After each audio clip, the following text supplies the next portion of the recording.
And they're racing away from the 1200 metre marker. Preamble jumped with them today. King's Temptress is one of the first to respond towards the inside. Swell Party's now right there. King's Temptress just gets some cover behind Izora. Red Label's also got toe. African Dreams on the right-hand side, orange and black stripes.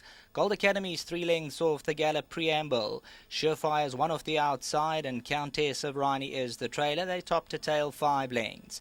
Izora now picks up the gallop. The red and white silks by 3 parts of a length. Swell Party's right there second.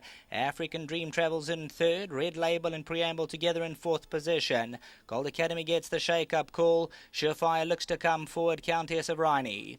Izora onto the 400 metre marker, the one to get a hold of. African Dream now applies the pressure. Surefire looks to get going. Izora with 200 to go, but African Dreams all over her now with 150 to go. Izora fights on. African Dreams on the outside, only ahead in it. Izora digs down deep, but African Dreams going right with her now. African Dream powers to the lead close home, and that's it. African Dream for the victory. Izora second, Swell Party perhaps third. Then Preamble, Red Label.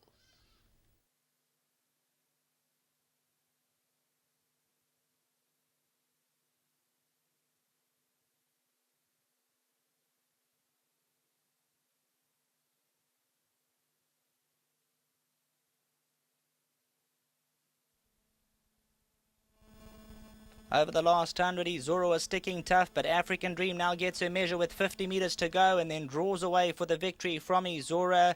And this is for Messrs. Mulroy, Faree, Graham Hawkins and Wilkin. And this daughter of Magog, she registers the victory. She wins about 3 parts of a length. Izora looked to hold her at bay inside the 200, but African Dream started to build that momentum, and Keegan DeMiller got the best out of her. African Dream now notches up her 3rd career victory and certainly looks to go through the divisions. Swell Party's on the inside, just doing enough from Preamble, and then came Red Label, further back Gold Academy and Surefire. Coming to the 300 metre marker, Izora the one to get a holder, but African Dream now started to pour on the pressure. Izora with her head in front, and African Dream now throws down the challenge. They're going hammer and tong over the last 100, and now African Dream quickens up best of all and goes on for the victory. When arriving on course, the first person I saw was Graham Hawkins and his wife coming down towards the winning post there, and African Dream, they'll be leading this daughter of Magokin, bred by the Scott brothers, a 90,000 Rand purchase.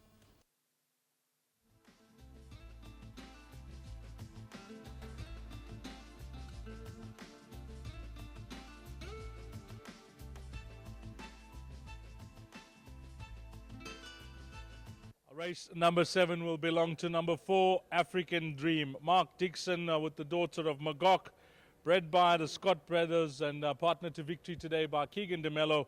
Well done to all the owners here, and Graham Hawkins on course to lead in the filly, and she's come through to win exceptionally well. I think we'll have a chat with Mark Dixon while we wait for Keegan DeMello. And Mark, I've chatted to you about this filly a few times, and you do rate her. Yes, we've always thought a lot of her, and maybe it was a blessing in disguise that we didn't get in the Guineas, because we've always, wondered what her right trip is, And she ran well in the Group 3, over 7 furlongs, but she had a bit of a flat spot in that race. And we said, well, if we don't get in the Guineas, well, we'll go back to 12 and see. And I must be honest, I did think Izora would be hard to beat today, although we got 5 kilos from her. But that was impressive. I mean, she's a nice filly. She just switches off, and she's got a good turn of foot, and I'll be chatting to Keegan about that. But her work back home, she shows you much.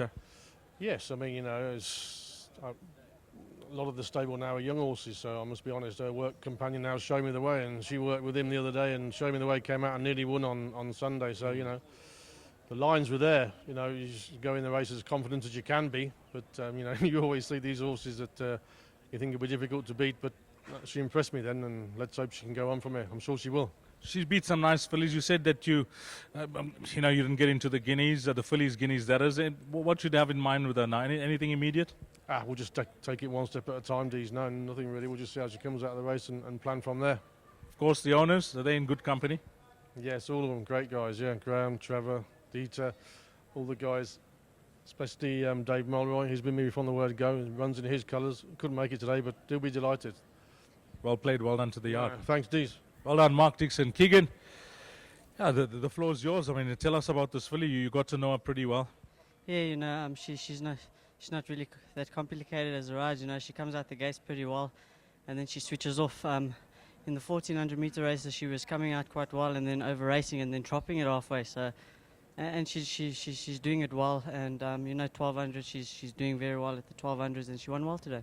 Yeah, you know, Anthony Del Pesce had first run on you guys, but when you asked us, Philly, the question, it was immediate.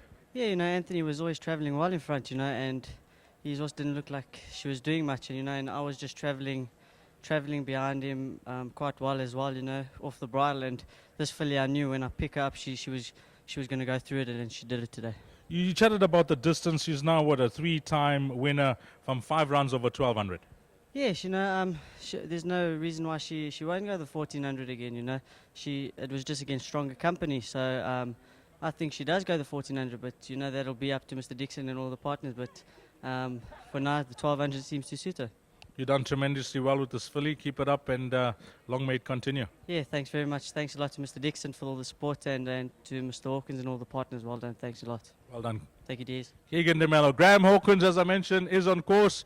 He's going to represent the owners. Graham, you've owned a lot of horses throughout your illustrious owning career, but this filly seems to have found you, and she seems to be decent. Yeah, right from the word go, Mark was always very excited about her. So was Anton Marcus, who rode her in the early stages of her career. Always said that she was well above the average. And thanks to him for assisting in the early part of her career. Keegan has ridden her beautifully today. We are mindful of the fact that we were receiving 5 kilos from Izora, so we must put that run into perspective. But she's seems at her best over 1200 meters. And yeah, she seems to be improving. That's the other exciting thing. You're the only partner that made it to the track today. Yeah, well, Trevor's got car problems. I'm not sure where Dave is. Dustin's in Johannesburg, so well done to all of them. A special word of thanks to Mark and Haley and the Mark Dixon Racing team, because they've really brought this filly along really nicely, and we're still hopeful of a bright future for her. Dieter, you got him involved? Yeah, well, he's like a spectator involvement, Sure, you know, sure. so he just likes to watch them run. And but Dustin is in Joburg. He's been a partner in many of horses with me along the way, and so I think this is probably the best of those, though. Well done to yourself and all your partners. Before you leave us, Graham, just an update on Greyville and leading into our race meeting on Friday night. Yeah, well, it's all systems go for Friday night. We're going to have a false rail out just to keep the horses off the patch that was used for the last 2 race meetings. It won't be very wide out, but it will put the runners onto fresh ground. Obviously, we've got the Betting World 1900, and we've got a consolation race for those who didn't quite get into the main event. We're still at this stage restricted to 12 runners, and maybe I need to explain that. It's not as a consequence of the width of the track, but until the polytrack is complete and we can get the 17 bank pen gates onto a ramp onto the polytrack, we are restricted to 12 runners.